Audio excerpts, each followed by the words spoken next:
ये क्या चल रहा है शमशेर सिंह जी? देखते जाओ बस। जय हिंद, वंदे मातरम। अब तो ये जो है ना, जो इनके अब्बू हुआ करते थे, अब्बू से मतलब समझ रहे हैं आप, सन 70 सन 60 के बाद हिंदुस्तान में कोई ऐसी बड़ी मस्जिद नहीं बनी, कोई ऐसा इदारा नहीं बना, कोई ऐसा इस्लामिक फाउंडेशन नहीं बना, कोई ऐसा मरकज नहीं बना, कोई ऐसा मुसाफिर खाना नहीं बना जहां पैसा इनके अब्बू ने ना भेजा हो, यानी सऊदी अरेबिया ने। ये सब वहीं जाके ज़कात लेके आते हैं। अब्बू कौन है? एक मौलाना 12-12 हज करता है। शब्द वापस लेने पड़ेंगे। वो इतने बड़े तुम्हारे अब्बू हैं, और वो इतने बड़े अब्बू हैं कि तुम उनके इजाजत के बिना हज तक नहीं कर सकते अगर वो तुम्हें वीजा ना दें। इतने बड़े वो तुम्हारे अब्बू हैं। आई बात समझ में? उनकी ज़कात पर पले हो, उनकी ज़कात पर पले हो। अब्बू हमारे क्यों होते वो? अरे सऊदी आपके अब्बू होंगे, हिंदुस्तान के मुसलमानों के अब्बू नहीं है वो, आपके अब्बू हो सकते हैं वो रिजवान साहब। और आप जो हंसकर और ये बातें करते हैं ना, आप संजीदा ही नहीं है आप डिबेट में। पता नहीं आपको क्यों बुलाते हैं लोग। आपका नाम लिया? नहीं, आप नहीं तो मुसलमानों के कैसे बाप हो सकते हैं वो? सऊदी अरब से हमारा क्या ताल्लुक है? हम हिंदुस्तान में रहते हैं, हिंदुस्तान के कानून को मानते हैं, देश के संविधान को मानते हैं। ये कौन होते हैं हमारे अब्बू बताने वाले? अब्बू इनके होंगे वो। आपका तो नाम नहीं लिया उन्होंने। आपका नाम लिया हाजी मेहर अली? मुसलमानों का नाम लिया, आपका नाम सारे मुसलमानों का नाम लिया। मस्जिदों में पैसे की बात बताई। अरे कोई पैसा सऊदी अरब से मुसलमान नहीं लेता यहाँ पे। हाजी मेहर अली आगे बढ़ने दीजिए, डिबेट मत फॉल करिए। नहीं, अबे बस शांत रहिए, आपका नाम लूंगा तब आप बोलेंगे। बस आप शांत रहिए। हाजी मेहर अली बस हो गया शांत। मैं आपका नाम लूंगा तब बोलेंगे आप। जब मैं आपका नाम लूंगा तब बोलेंगे आप। अरे गलत सही मैं तय करूंगा, अपनी तय करेंगे, अपनी बात अपनी टर्न, यानी कि आप नहीं, आपको कोई नहीं बोलने देगा, फिर आपको कोई नहीं बोलने देगा। अरे आप कौन होते हैं तय करने वाले? ठेका ले रखा है क्या धर्म का? क्या ठेका ले रखा है क्या धर्म का? आपने धर्म का ठेका ले रखा है? ये कहां से टेंडर, ये टेंडर कहां निकला था? अब आगे सुनिए। अरे इसको बंद करवाओ। हाजी मेरा दिन अरे इसको बच्चों से करवाओ यार, ये क्या तरीका है यार? कहां से जाहिल पकड़ के लाए हो? समझ गया मैं। ओवैसी साहब ने ये बोला क्योंकि उस आदमी का इतना कद है जिस पे हम रिएक्शन दे सकते हैं। इस आदमी का इतनी औकात नहीं है, मैं किसी का नाम नहीं ले रहा, कि जिस पर हम रिएक्शन दें। ओवैसी साहब ने बोला प्राइवेट स्कूलों का सर्वे करो। ओवैसी साहब ने बोला आरएसएस के स्कूलों का सर्वे करो। वाह वाह वाह वाह। तो रुको जरा, सब्र करो। अब क्यों हंस रहे हो भाई? आपका नाम थोड़ी लिया भाई। रिजवान भाई आप अपनी बात दो। रिजवान भाई आप अपनी बात करें। आपकी बात का गलत मतलब क्यों निकालना है? इसलिए कि मैं कुत्ते को भौंकता हुआ देख रहा हूं। जी इसलिए आप क्यों मतलब निकाल रहे हैं? अब आप साजिद रशीदी, अब आप गलत जा रहे हैं। आपने आपको तो कुत्ता नहीं कहा। नहीं, आप गलत बात है। आपने कहा कि जूते चप्पल से स्वागत करो, फिर पलट गए, इसका मतलब मारना। मैंने रिजवान का नाम। अब आप कह रहे हैं मैं कुत्ते को सुन रहा हूं बोलता हुआ, इसलिए हंस रहा हूं, फिर आप पलट रहे हैं। तीसरी बार में सर, फिर इस पैनल में जो मर्यादा लांघेगा और आपको जो बोलेगा, फिर उसकी जिम्मेदारी मेरी नहीं होगी, मैं पहले बता दे रहा हूं। सर रिजवान जी अपनी बात पूरी कीजिए। आपके पास, अगर मेरे पास भी उस बात का जवाब नहीं है कि जूते चप्पल से स्वागत करने का मतलब कौन सी डिक्शनरी में ये लिखा है कि हम जूते मारने की बात कर रहे हैं। कुछ लोगों के बयान ऐसे होते हैं जिस पर रिएक्शन देने से बेहतर, अब यहां भी मैं किसी का नाम नहीं ले रहा, जिन पर रिएक्शन देने से बेहतर, ये मेरी डॉगी है ब्लैकी, इसके भौंकने पर मैं रिएक्शन भले दे दूं, उनके बयान पर नहीं दूंगा। ब्लैकी नाम है इसका। रिजवान भाई ये गलत बात, नाम नहीं ले रहा। नहीं रिजवान भाई ये गलत बात, मतलब निकाल रहा है। नहीं मैंने उनको गेस्ट बुलाया, अब आप उनकी बेइज्जती कर रहे हैं। नहीं, आप कैसे कर रहे हैं? बेइज्जती कर रहे हैं आप? कैसे कर रहे हैं? आपने मतलब कैसे निकाल लिया? आपने मतलब कैसे निकाल लिया कि बेइज्जती कर रहे हैं? जब रशीदी भाई मतलब नहीं निकाल सकते कि जूते चप्पल से स्वागत का मतलब जूते मारना है, तो सुशांत सिन्हा कैसे मतलब निकाल सकते हैं कि इस डिबेट में अपने काले कुत्ते के भौंकने की तुलना उसके बयान से करना, जिसका मैं नाम नहीं ले रहा हूं, आप कैसे मान सकते हैं कि यह अनैतिक है? कैसे कह सकते हैं आप? बिल्कुल नहीं कह सकते। पहली बात तो जिसका भी यह बयान है उसको मैंने दिखा दिया कि उसके बयान की इज्जत इस कुत्ते के भौंकने से भी कम है इस देश में। अब आया ना लाइन पे। मुझे एक बात अमन भाई समझ में नहीं आती, इतनी बेइज्जती और इतनी जिल्लत उठाने के बाद, इतना अकड़ना और बेबुनियादी बातें करने के बाद ये लोग हाई कोर्ट में मुंह की खाकर फिर से डिबेट में आ कैसे जाते हैं? या तो ये लोग बहुत बेहद बेशरम हैं, या इन लोगों को यही नहीं पता कि बेइज्जती होती क्या है। दूसरी बात, आपने बहन फलक की फोटो दिखाई बिना हिजाब के कराटे करते हुए। अरे शहजाद भाई, कभी कभी कराटे बिना हिजाब के करने पड़ते हैं, कोई बात नहीं।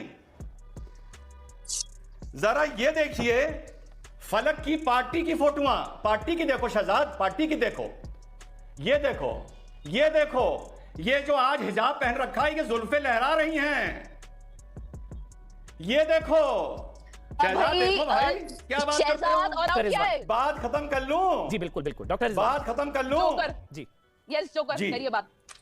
अमन भाई जी बोलिए सर। ये बहरूपिये हैं, ये नौटकबाज हैं, ये नाटकबाज हैं जो पार्टी में जाते हैं बिना हिजाब के और टीवी में आके बैठ के हिजाब पहनते हैं और मुसलमानों को भड़काती हैं ये लड़कियां। ये नाटकबाज हैं। कितने बार क्लियर करना चाहिए, कितने बार क्लियर करूं? समझ नहीं आता, दिमाग में खाना खाते हो, भांस खाते हो क्या? बार-बार कोई असल मुद्दे पे बात करो ना भाई।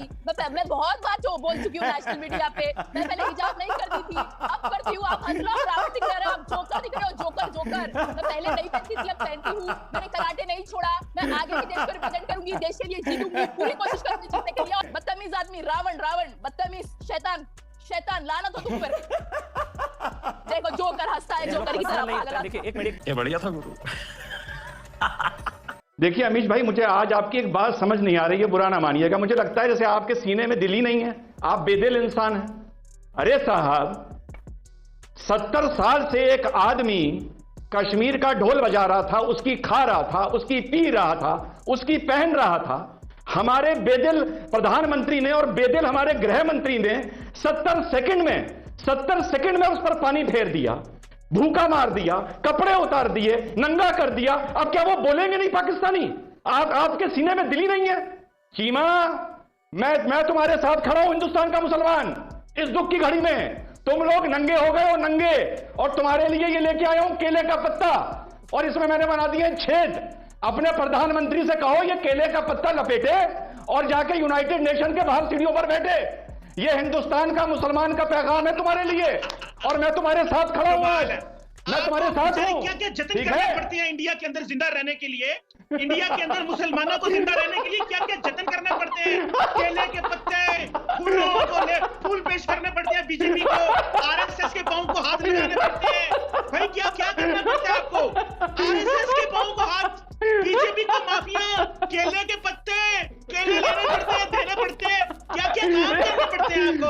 मुझे अफसोस हो रहा है, तुम लोग को नंगा कर दिया। मैं नरेंद्र मोदी की खिलाफत करता हूं। अरे ऐसे कोई किसी को नंगा करता है क्या? अरे ऐसे कोई किसी को नंगा करता है क्या? इमरान खान को केले का पत्ता देंगे ताकि आरएसएस के हाथ जोड़ देंगे, बीजेपी के पांव पड़ जाएंगे, जो हिंदू आएगा उसके सामने राम करेंगे। क्या क्या जतन करने पड़ते हैं मेरे मुसलमानों को? मुझे आपका खौफ नजर आ रहा है। इस खामोश, इस हंसी के पीछे एक खौफ है, उस खौफ को देख रही है दुनिया। वो कश्मीर के अंदर भी देखा जाए। मैं समझ रहा हूँ आपका, चीमा साहब आपका खौफ मैं समझ रहा हूँ। बैठ गए इसको लपेटो। अरे अपने प्रधानमंत्री को दो ये केला, क्या करना पड़ता है? केले का पत्ता दो प्रधानमंत्री को।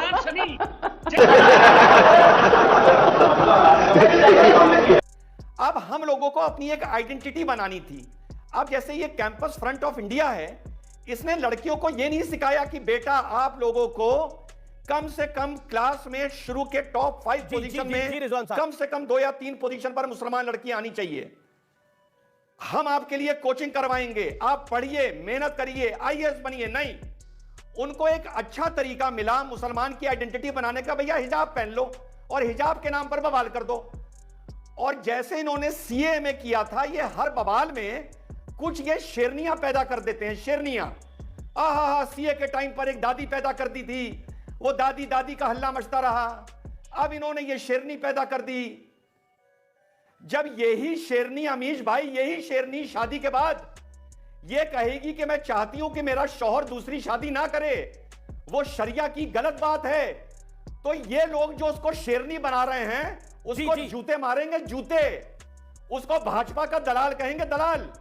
यास्मीन फारूकी कुछ कहना चाह रही है। एक एनालिसिस की है, ये बार बार कैसे बोल रहे हैं, हर कुछ बोले जा रहे हैं। एक एनालिसिस कीजिए, ऐसा करिए, एक टीम बिठाइए और मालूम करिए कि कितने मुसलमान और मर्दों ने शादी कर ली है 4-4। बात कहाँ की होती है, लेके कहीं जाते हैं। बात हिजाब की है और बात कहीं की कर रहे हैं। जो बात है उस पे मुद्दे पे बात करिए ना। अच्छा, हिजाब, 4 शादियां, 3 शादियां, बात हिजाब की है यहाँ पे, और आप 4 शादियों पे जा रहे हो। मुझे आज से ये एनालिसिस चाहिए कि किस किस मुसलमान आदमी ने 4 शादियां कर रखी हैं। मुझे इसका पूरा डेटा चाहिए। मैंने तो 2 बोला था, आप 4 पे कैसे पहुंच गई? मैंने तो दूसरी बोला था, आप 4 पे कैसे पहुंच गई? बोलने से पहले अरे मैंने तो दूसरी बोला था, आप 4 पर कैसे पहुंच गई? तो मैं तो 5 पे भी पहुंच जाऊंगी। जाइए, आइए, ऐसा करिए, मेरे यहाँ राजस्थान में आइए, मैं आपको बांसवाड़ा लेके चलती हूँ, और तब आपको पता चलेगा कि एक एक आदमी के 6-6 बीवियां हैं। आइए बात करते हैं, जब पूरा दुनिया भर की पर उसके लिए कानून है। अच्छा, आप वो शादी का समर्थन करती हैं नहीं करती हैं बताइए? आप मुसलमान मर्द की 4 शादी का समर्थन करती हैं नहीं करती हैं बताइए? अरे आप मुसलमान मर्द की 4 शादी 3 शादी का समर्थन करती हैं नहीं करती? नहीं, आपको ऊंचा सुनाई देता है तो आपने पर्सनल लॉ में इसकी आवाज उठाई? और मुझे वो पर्सनल लॉ में आपने इसकी आवाज उठाई? आप कौन होते हैं? मैं पर्सनल लॉ में आपने इसकी आवाज उठाई? लोग को टारगेट करने वाले हो। बात का जवाब लीजिए, बात का जवाब लीजिए। हंसने से आप क्या पर्सनल लॉ की बात मेरे से क्यों कर रहे हैं? उन लोगों से कीजिए। आप क्या मस्खरे हैं क्या जो हंस रहे हैं? क्या कोई मजाहिया ड्रामा चल रहा है यहाँ पे? आप हम तुम्हारे शजरे की बात करते हैं, तुम शजरा ले जाके मक्का से जोड़ देते हो, शजरा ले जाके मदीने से जोड़ देते हो, कहते हो कि हम ऊंट पे बैठ के हिंदुस्तान आए थे, और आज कह रहे हो कि हमारा अरेबिया से मतलब क्या? हम क्या जाने भाई? वाह, अपने आप को आज तक आधा हिंदुस्तानी मानते हो, आधा अरबी मानते हो, और आज कह रहे हो कि हमारा अरब से मतलब क्या?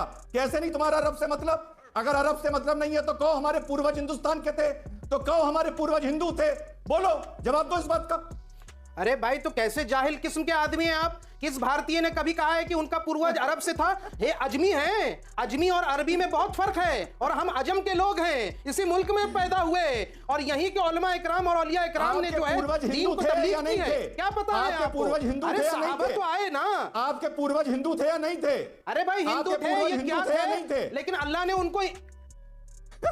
उनको ईमान की दौलत से नवाजा, और वो शुक्रगुजार है कि वो ईमान पे मरे, और वो बगैर ईमान की दुनिया से नहीं गए। उनको हिदायत मिली। पूर्वज थे या नहीं थे? और सुन लो, कृष्ण आपके पूर्वज थे या नहीं थे बताइए? उनको इस मुल्क के राम आपके पूर्वज थे या नहीं थे? दीन के रास्ते पर लाया। राम आपके पूर्वज थे या नहीं थे? भाई, राम आपके पूर्वज थे या नहीं थे बताइए? अरे भाई, इस मुल्क में जो रहा है वो इस मुल्क के इतिहास के साथ जुड़ा है, इस मुल्क के इतिहास के साथ जुड़ा है। राम आपके पूर्वज थे या नहीं थे बताइए? आपको अरबी नहीं कहता है। राम आपके पूर्वज थे या नहीं थे बताइए? बेवकूफ लोग जो सरकार की दलाली करने के लिए यहाँ पहुंचते हैं, वो मुसलमानों पे राम आपके पूर्वज थे या नहीं थे बताइए? पैदा होते तो मुसलमान ही नहीं हो। देखिए नाम रिजवान अहमद क्यों लिखते हो भाई साहब? अरे तुम जैसे लोगों का मुखौटा उतर गया है, और पूरा देश जानता है कि तुम जैसे लोग मुसलमानों के मुनाफिक हो, उबय बिन खल्फ हो। अल्लाह के नबी सल्लल्लाहु अलैहि वसल्लम के ज़माने में मुनाफिकीन थे। देखिए यहाँ पर उन्होंने माना कि उनके वो नबी थे, लेकिन मैं देखिए आज आपने मान लिया कि आपका अरब से कोई लेना देना नहीं है। देखिए मैं रुक करता हूँ। मैं